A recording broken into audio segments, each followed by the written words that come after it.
Hey, what's up? Welcome to this tutorial where I will be showing you how to make a few easy camera shakes. And so as you can see, we have this extremely simple scene here that I have set up. We just have a basic cube that I have given some extra length on the x-axis. And we have an empty game object that I have chosen to call camera parent. And we have the main camera as the child to the camera parent, which is just a basic camera that you can get by right-clicking and just choosing camera. Nothing fancy about that. But the fancy part is the script that I made, that I have chosen to name EasyCamShake, where we have quite a few different variables that we are gonna take a look at in a second. Amongst other is one important thing, the shake method. I have included several shake methods, but the most important ones are the easy ones. So we have the normal, circular, circular shake, circular routine, normal ease, circular ease, and circular ease noise. I have gone above and beyond with these methods, I can assure you. So without further ado, let's check out some of the shake methods. Let's start with a normal. This is simply just a shake method that we just continue with a certain intensity over time. Simple as that. And then we have something like the normal ease, which is, as you can probably guess by the name, easing in and out. We start really small, we go into something way more intense, and then after a certain period of time, we go out again.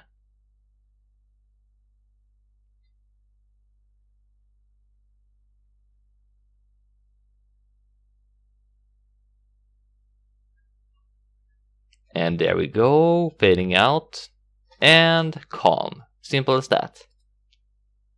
So let's go back to none actually, because you may not want to have it set to some shake method all the time. And let's take a look at some code. Alright, so what do we have here? We have a simple C# mono behavior script that I have chosen to name EasyCamShake. First of all, we have all the public floats, which are shake range, circular delay, increment, circular spins, duration, in time, and out time. Shake range is basically like, normally you would call that intensity, I think, like, it's how far the camera can either move or rotate. Each iteration it does the shake, basically. And the circular delay and all this other fancy stuff, well, the circular delay, increment, and circular spins is more or less for the circular camera shakes. The circular delay is for the void method, and that's how long it should wait between each shake. The increment is how fast the circular shakes progress. The circular spins is for some enumerators, and that's how many spins they should do before exiting. But the most important thing over here is duration, in time, and out time, especially for the easing. The duration for the easing methods basically tells you how long do you want it to shake at the max intensity before starting to ease out. And the in time controls for how long a time are we going to ease into the full intensity, and how long should it take before we ease out from the full intensity. That's what duration, in time, and out time controls. And then we have a public enum called shake methods, where I have just listed all of the different methods of shaking that I would like to be able to select. We have normal, circular, circular shake, circular routine, normal ease, circular ease, and circular ease noise. And then we have the means of accessing that in the inspector, which is a public shake methods shake method. After that, we have some private variables. We have private vector-free start R, which is short for start rotation. And then we have some private floats, some that I've chosen to call I, next circ, and J, which I have set to 0 float. We will get to what all those mean in a second. Then we come to the start method, where we set the start rotation equal to transform.local Euler angles. The local is important because we want to keep track of the rotation we have in correlation to our parent and not our rotation in world space. And then if we want to use any coroutine, this is where we choose which one to start with. And in the update we basically do the same thing. And now here we come to quite a lot of ways that I have come up with to do an interesting camera shake. So let's begin with a few basic ones. And the most basic one is the one that's called cam shake, which just takes in a float intensity. So what do we do here? First of all, we create a local variable, which is a vector 3, which we can call local R, which is local rotation. And we set that equal to transform.local Euler angles. And after that, we set the local rotation variable equal to our start rotation plus random.InsideUnisphere times our intensity. And then we simply set the transform.local Euler angles equal to local rotation. And that just creates a very jittery random rotation that you would normally see in any cam shake, really. And yes, it actually looks quite a lot better to use rotation instead of position. Believe me, I've tried, it does look quite a lot better. And with that method, we get this result.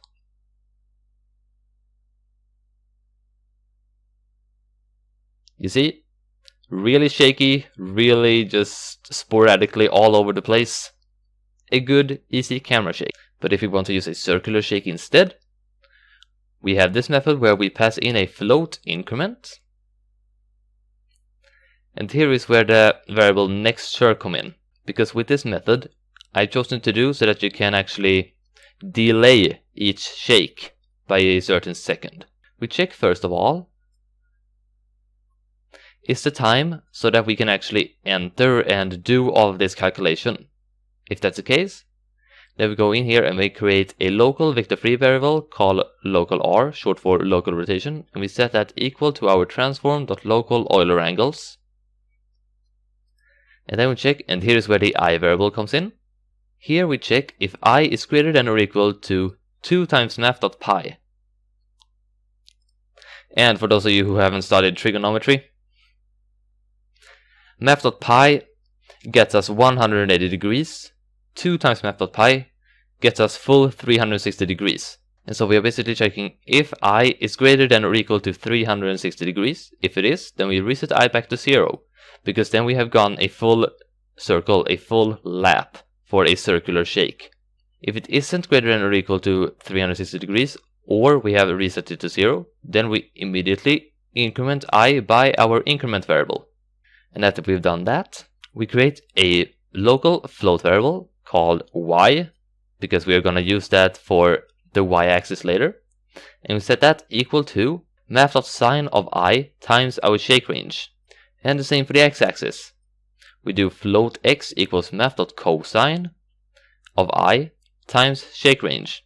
After we have created our point of x and point of y, we set our local rotation equal to our start rotation plus the new vector 3 of x, y with 0 float on the z-axis. Because I just tested that and doing it on z gave it a really strange result. And after we've done that, we set the transform.local Euler angles equal to local rotation. And last but not least, we set the next circ equal to time.time plus circular delay. And with all this, we get a certain rotation each time we go through this variable, and we can only go through this variable at a certain time because of our delay. So what this method does really is if we mark the circular, we get this. It is a camera shake, but instead of it being so sporadic and random, it's a continuous circle. Pretty neat. So we can close that one off. if we were to do circular shake noise. I'm going through all of the void methods first before we're going through the coroutines. So if we wanted to use some noise, and I'm not actually using like math.perlin noise. I'm actually using just randomness, but I chose to name it noise because it looks cool or sounds cool. So let me get rid of this one because that one is screwing things up, I realized. So here we're doing basically the same thing with the checking if we are actually allowed to enter this method.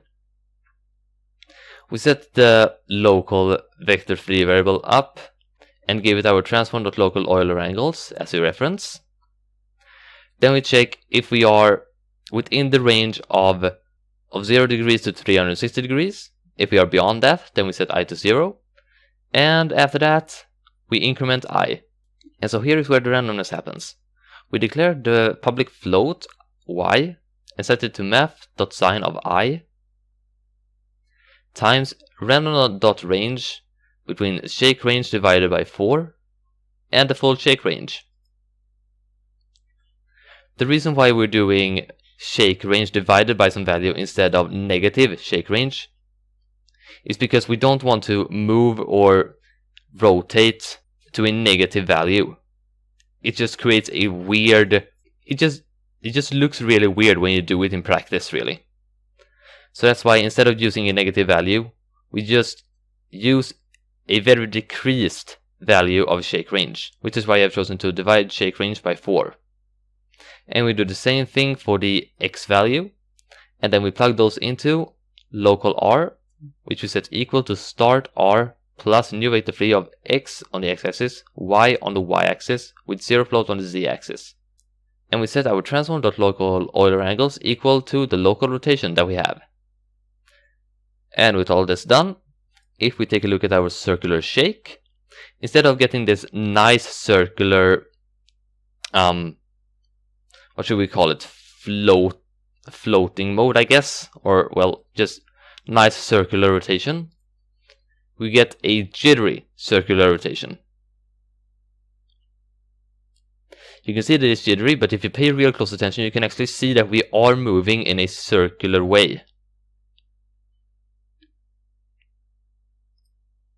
On to the first coroutine, which is, we can actually go to the I circular shake at once.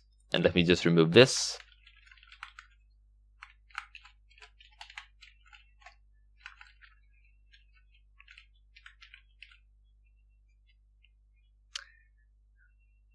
So because this is a coroutine and not a void method, the update works in a different way. And as such, we can use a for loop instead of the setting next circ equal to time.time plus circular delay method. So first of all, we declare the coroutine I circular shake, and we give it a float increment. And then after that, we enter our first for loop, where we go through the loop as long as j is less than circular spins, meaning that we can set an amount of spins we want to do before the circular shakes ends. So for example, we could have it do the circular shake. So we could have it do a circular shake for 5 turns, let's say. We could have it make the same shake 5 times, and then it would stop. Simple as that. And well, after that, we enter our second for loop. And here is where it's slightly modified. Instead of using an int, I use a float, I equals 0 float. And while I, once again, is less than 2 times math.pi, meaning that I is less than 360 degrees. And while that's so, we increment I by our incrementation that we have supplied up here. And as per usual, we declare two local floats, one that's named y and one that's named x. We set y equal to math.sign of I times our shake range. And we set x equal to math.cosine of I times shake range. And then we set the transform.local Euler angles equal to start rotation plus our new vector 3 with x on the x-axis, y on the y-axis and 0 float on the z-axis. And then we simply yield return null, which is basically wait a second. And by doing so, and I think I chose to name this enum for that one circular routine.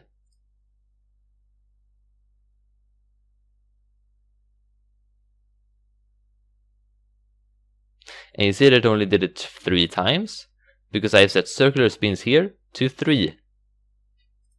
If I were to raise this to say 6, then it will do the circular rotation or shake 6 times. 1, 2, 3, 4, 5, and 6. Perfect. So the next method we're gonna check out is cam shake is in out. So in short, an ease out coroutine as a regular cam shake, but it's slightly more advanced than just a cam shake because it eases in, does the max intensity for a duration, and then eases out. So we declare it and then we supply it with a float shake range, a float duration, a float in time, and a float out time. And the first thing we do here is declare a local float I, which we set to 0 float. We declare a local vector free local rotation equal to transform.local Euler angles.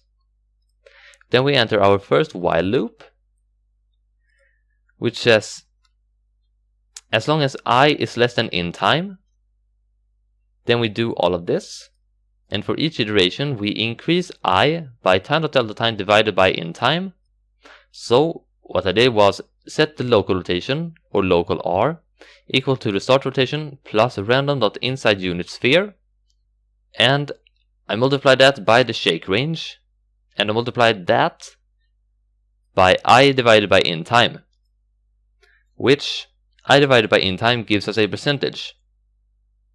Since I is based on in time, that's basically doing like the part divided by the whole.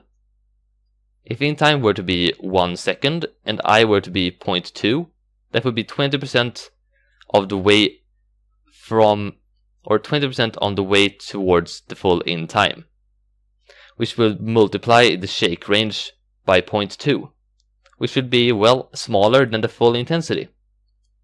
And as I increases, the percentage would be greater, meaning that the shake range would be greater, meaning that the camera shake would increase over time.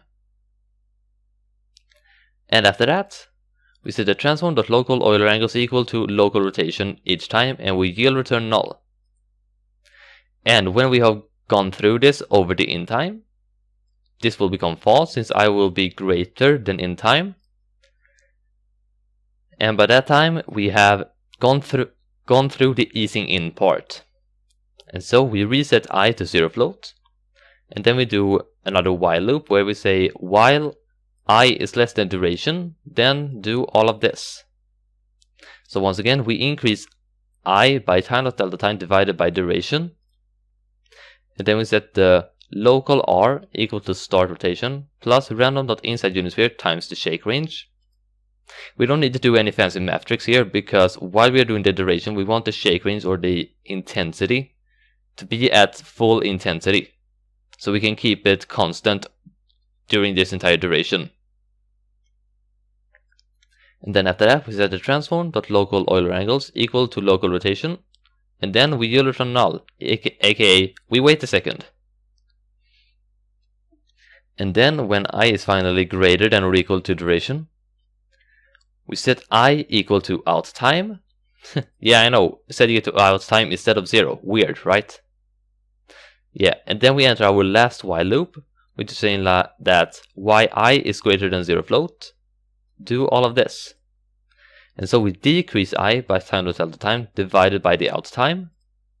And here I needs to go from 1 to 0 over out time. And because I was decreasing it, we can use the same algorithm as we did before with local R equals start rotation plus random.inside unit sphere times the shake range times I divided by out time. That will get us the same percentage, but because we are setting I to out time and decreasing I, we will get the same percentage thing but in reverse. So we will start at the full out time, And if out time were to be, let's say 1, I would start at 1 and go to 0. Which would mean that shake range would start at full intensity and go down towards 0. And so it creates an easing out. And after that we set the transform.local Euler angles equal to the local rotation, and we will return null, aka wait a second.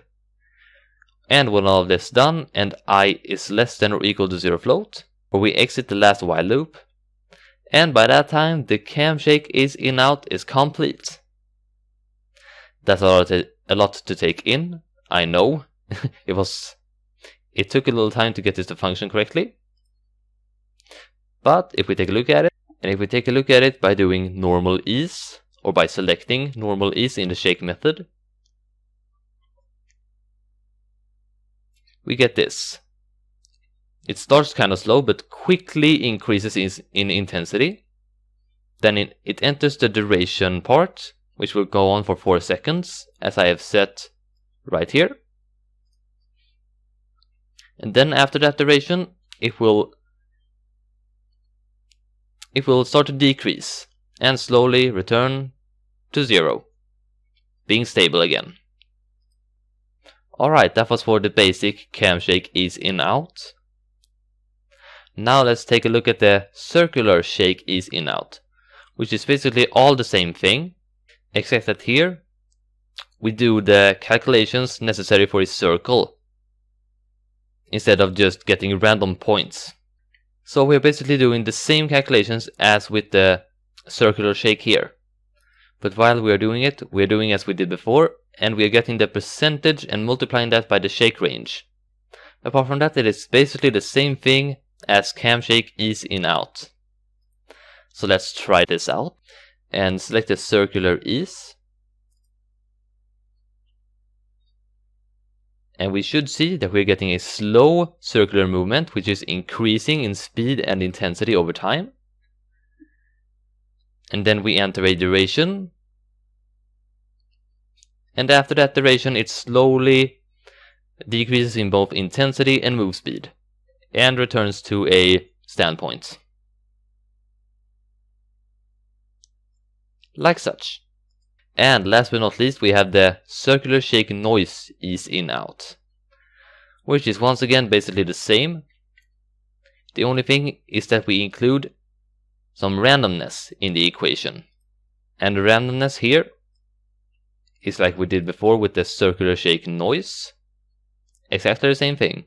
We set our floats of x and y equal to math.sine and cosine of, well, j in this instance, times random.range between shake range divided by 4 in this instance, to shake range of the full capacity of shake range, and we multiply that by the progress. And we do that 3 times in a row. The first one for the easing, the second one for the duration, and the third time for easing out. And if we take a look at it, if we select circular ease noise, then we will get the jittery circular shake, but easing in, going on for the duration, and easing out.